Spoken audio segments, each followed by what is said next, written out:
that peculiar bit of guaranteed Russia warm water port on the Baltic. Um, and things are not going well for the Russian uh, Navy. So I see diversions, strange false flag operations cropping up all over the place in the next 6 months. It's interesting you talk about the impact on the Russian people and the upcoming elections and things because we had the cyber attack on Aeroflot that um, caused or was blamed on a Belarus-based but pro-Ukrainian cyber actors and brought chaos into a lot of Russian flight schedules. And we get reports of the Russian airports regularly being closed down because of the drone threat that's coming in. And Vladimir Putin cites Navy Day being cancelled. I was going to say cites Navy Day being cancelled down because of the drone threats in the airport and security concerns. Do you think that there's a possibility we could see a rise in opposition? Are the Russians concerned about the war coming home, in inverted commas? Well, that depends on the mothers and widows. It really does, because that was the unknown, and it's a thing that Gorbachev realized was very, very important in the Afghan operation, which lasted 10 years. But the casualty rates were nothing compared to those who were coming home from Ukraine. So, Philip, I would take the approach that it's bound to have an effect. But we don't quite know how the information channels are going because, of course, they've been slamming down as much as they possibly can Telegram channels of late. The papers are on the street, but as we're hearing from the reporters on the ground, from things like the Moscow Times, they are talking about the war all the time. The message that Putin has been saying is that we can manage it. We're under attack. We're under threat. I don't think this is going to work too long. Look at the periphery again, as I was saying. Okay, they seem to have sewn up with weakened the regime and so on in Georgia. But look what's going on in Belarus. There's something very odd going on in Belarus. Lukashenko, who seems to have realized that he's on last knockings, that he's been releasing dissidents, he's been releasing political prisoners, because he knows that he is quite likely, his territory, to be drawn into the Russian sovereign territory for the battle for Ukraine. And that's why we have to look at things like the Baltics. Latvia particularly is vulnerable. But one of the things that was being suggested in the Nordic press by the Swedes particularly is that there could be action around the Seulki Gap, which is that horrible, very thin corridor, just for the viewers and listeners, this strange strategic piece between Lithuania and Poland, which leads to Königsberg. I always call it Königsberg. Which it was in Immanuel Kant's time. You can see where my mind is, but it is that You're showing your age. that peculiar bit of guaranteed Russia warm water port on the Baltic. And things are not going well for the Russian Navy. So I see diversions, strange false flag operations cropping up all over the place in the next 6 months. Yeah. Well, meanwhile, we had a bit of a wobble in Kyiv whenever President Zelensky signed off a change to the laws around the anti-corruption organizations, and then had to very swiftly do a U-turn after there were protests on the streets. Do you think he's managed to put what was potentially a bit of a political disaster, a genie of a political disaster, back into the genie's bottle again? I don't know why if you could put a half genie back into a half bottle, but it's something like that, isn't it? By the way, this has always been around with Zelensky, and in that respect, he is no different from any Ukrainian leader since independence, because the whiff of corruption has always been around. And by the way, corruption with the oligarchs, and they're still very powerful, is a way of life across that part of the world.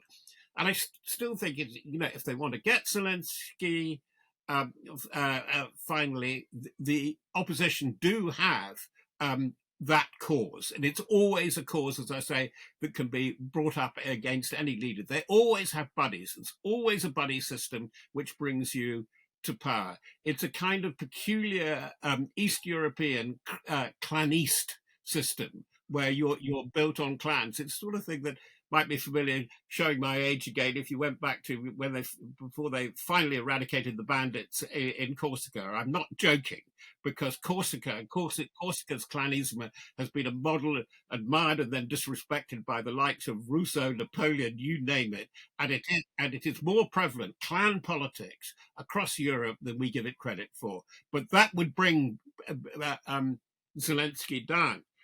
Now, what has been interesting is the intervention by a potential successor, whom he parked happily or unhappily away in this capital, London, namely General Zaluzhny. And General Zaluzhny has just given an extremely, he was the former commander in chief, replaced by Seulki, sent to London, where he's behaved impeccably and he's much, much respected, his counsels. That being said, he has given a very powerful speech saying he thinks it's time for NATO to get its act together, because he thinks NATO, no more, no less than Russia, is not learning the lessons from the Ukrainian campaign. And he thinks that we've got to, throughout the West, change our whole concept of maneuver, our whole approach to military science, even, because he said that's what the battlefield in Ukraine is really showing us. And one cannot but think, given the parlous state of something like the British Army at the moment, one can't help but think that he's absolutely right. Oh, of course, he's right, and he's got the most experienced military that there is on the European continent.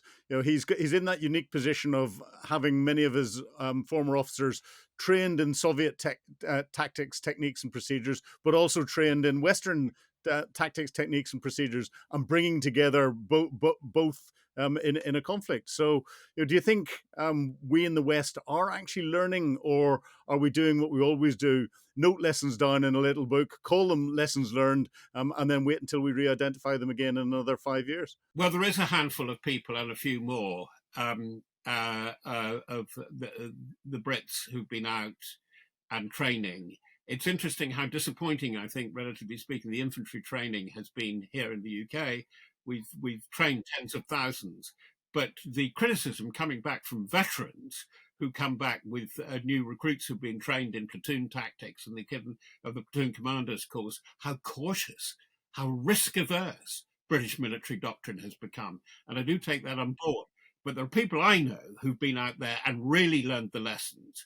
And somebody who looked at it very closely when he was director of strategy as deputy chief of the defence staff, namely the present commander of the army, General Sir Rowley Walker, a very experienced guerrilla operator, DSO in Afghanistan, and so on. And they really have learned. Now, Rowley's team will tell you the great thing about the Ukrainian military is that it's breaking away, hasn't done it completely, from what you described as standard Soviet military doctrine. And the old-fashioned military doctrine is one of the causes at the bottom of this enormous approach to slaughter, getting people slaughtered on the Russian side. What they are worried about, and I think the Ukrainians have learned that it mustn't try then to imitate a medium-level NATO army with its NATO doctrines, because they will find it is terribly command-heavy. It will be overstructured. Back to the clan warfare kind of thing. I mean, part of the successes is that you've had these brigades, very, very aggressive brigades in the Ukrainian order of battle, of dubious political persuasion, I may say, at some point, particularly, the warriors that came out of Mariupol, but they act as semi-autonomous units. And it's very clever the way that they do, and they're very, very good at their best in sourcing materiel. By that I mean, oh gosh, our frequencies have been compromised. We need to get a different kind of set of drones. They know deep in the rear, and it's very often within Ukraine, not in Poland, not elsewhere and things, that they get the thing fixed. And they have 3D printers that works. They're doing their own logistical chain. Gosh, can you imagine the 13th Bogshirs in the territorial army of the British army being able to do a logistical innovation of anything? probably even with a paperclip, they couldn't do it. But the Ukrainians have learned that. And are we learning this new, innovatory, very basic form of warfare, but very postmodern, in that a lot of it's done by robots doing the first contact. A lot of it is based on drones. And therefore, a lot of it, if it even depend on high angle signaling, a lot of it depends on space. Although there was lip service in the recent British Strategic and Defence Review, I didn't get over much real learning of those lessons in the way that the British seem to be thinking. Yeah, no, it's interesting. The risk averse, I get that. I'm always happy to be very rude with you.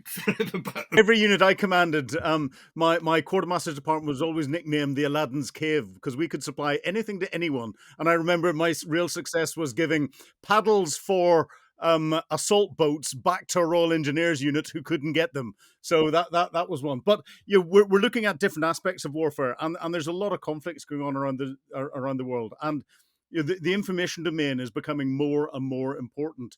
And the link between the information domain and diplomacy, and then the effect that that's having on the front line, again, I think we aren't really learning the lessons of how those all come together. And we look at into the Middle East in particular. Diplomacy seems to be failing at every turn. The Israelis are a perfect example of how you can have what's on paper a very capable, very experienced army, but once they lose the information domain, they've effectively lost the war. What are your thoughts? Well, you've led me into that. I don't know whether they've lost the information war. They're doing very badly at the moment, both civil and military. It's been so strange that they think that they are getting on top of it, but I have noticed how desperate that they are.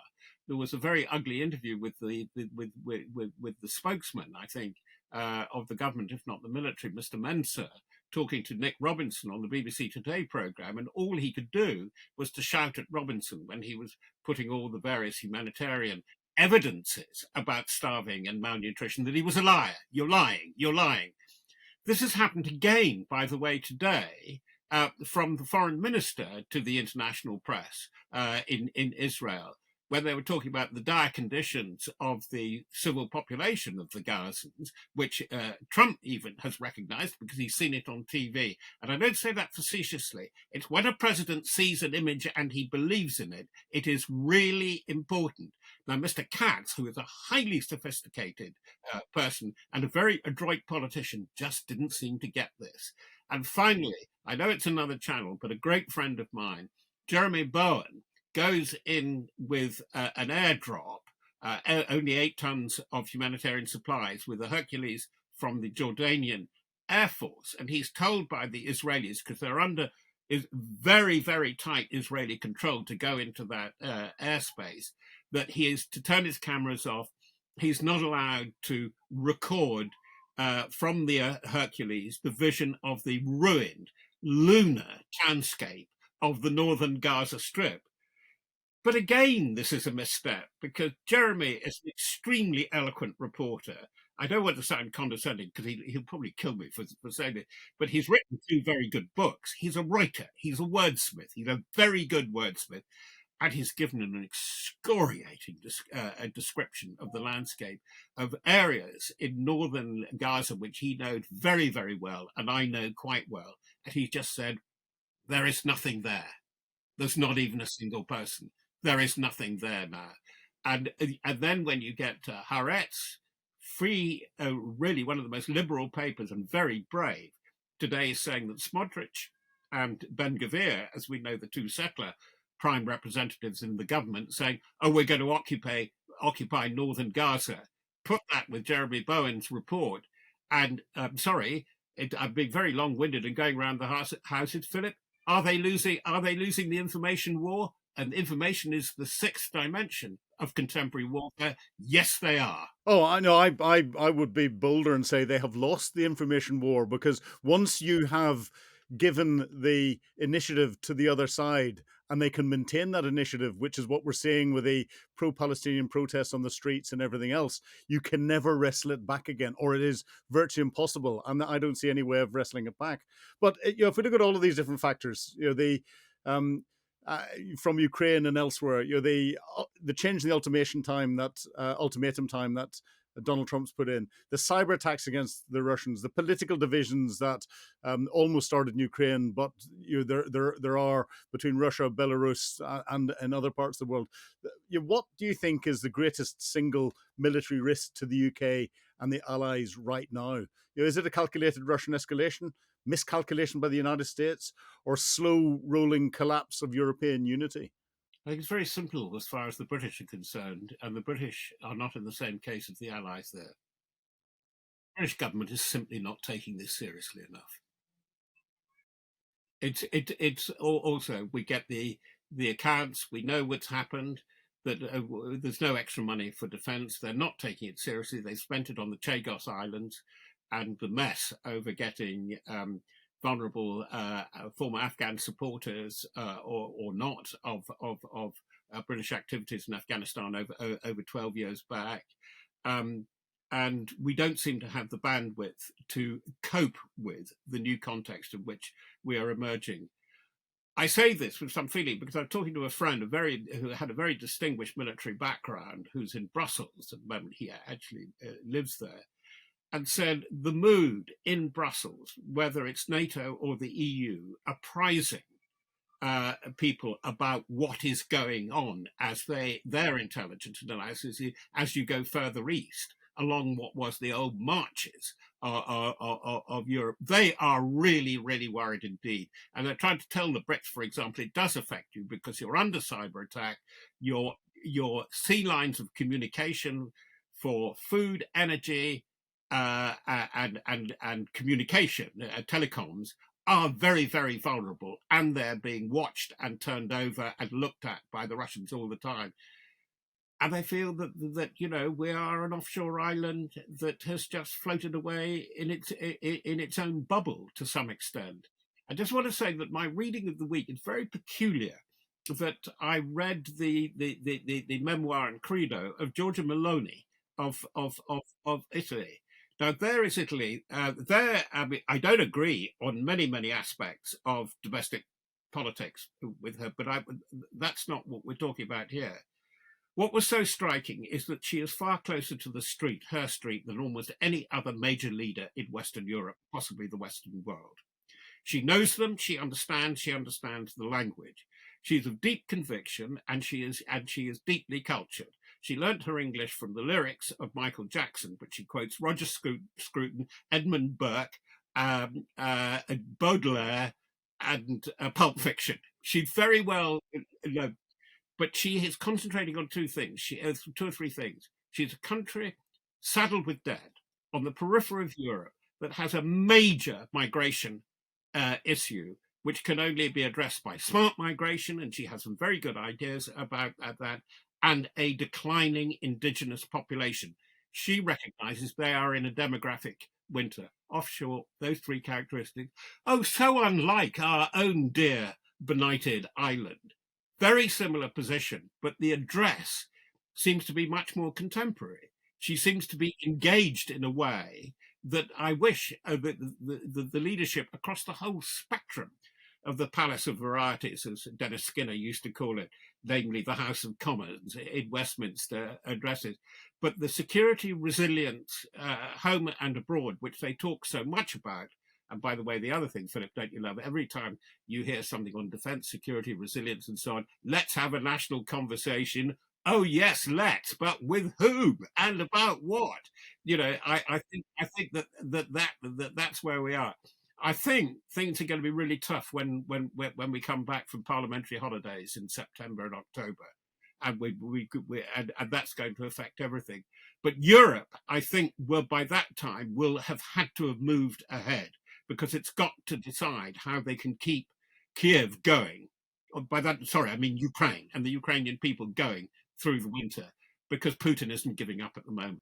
Well, we've seen the success that England can have whenever they've got a European leader on the football field with the ladies. Maybe we should bring in a European leader to lead the country, and Maloney might be a good one. But Robert, it's been fascinating talking to you again for Times Radio Frontline. You've been watching Frontline with me, Philip Ingram. If you'd like access to exclusive content, please subscribe to Times Radio membership and watch us on YouTube. But you can now get us as a podcast wherever you get your podcasts from. And don't forget, you can also listen to Times Radio for the latest updates on global affairs and read about them at thetimes.com. Thank you.